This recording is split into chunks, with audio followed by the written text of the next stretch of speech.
Yesterday, I spoke at the school board meeting.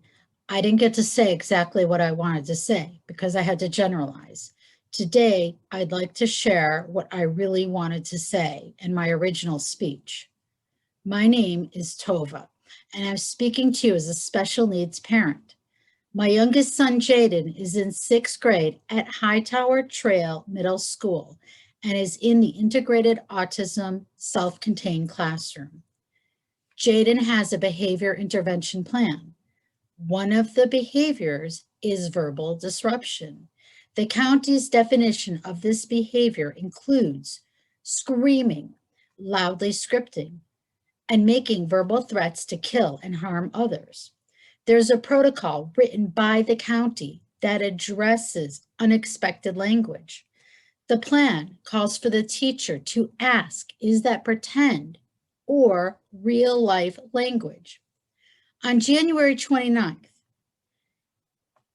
Jaden said he was going to make a fire bottle. They were easy to make, and he was going to burn the school and teachers. He was suspended. We did what should have been done and asked him if what he said was real or pretend. He said pretend and said it was from a video game. I found the description of what he said on the internet.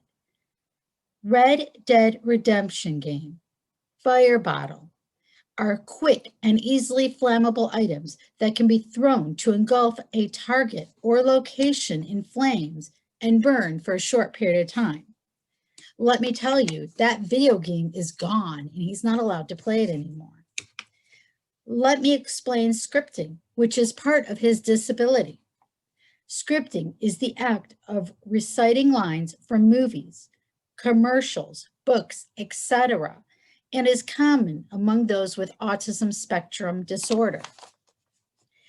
February 5th, we got a call from the juvenile court system and were notified that Jaden was charged by Hightower Trail's school resource officer for making threats. We have no other information and are awaiting an email from the court about a date. We have been told by a friend that Jaden has been charged with making terroristic threats. This is extremely traumatic for our family. Issues like this happen too often, and this needs to stop.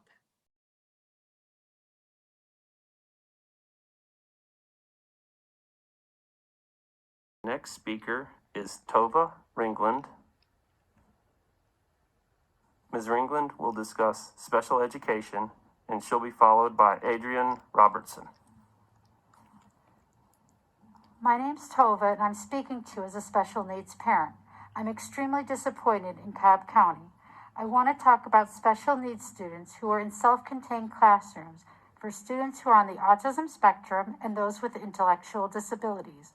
I'm talking about students who have behavior intervention plans, which are legal documents.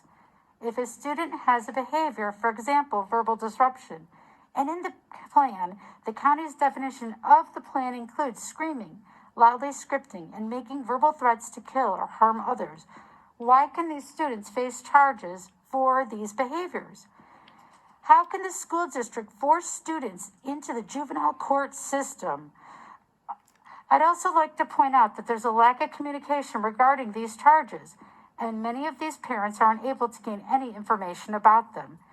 You have students with behavior intervention plans that address this, and yet I've recently found out that student resource officers are filing charges for the exact behavior that's part of the student's behavior intervention plan, and saying the student is making terroristic threats. Students in Cobb County are being charged with making terroristic threats when they are engaging in behavior that, again, is in their behavior intervention plans and is part of their disability. This is not a single case, but has happened multiple times. Families who are already trying to navigate the IEPs, schools, benefits for their children, etc., and are now being forced to navigate the world of the juvenile justice system. Issues like this happen too often, and this needs to stop.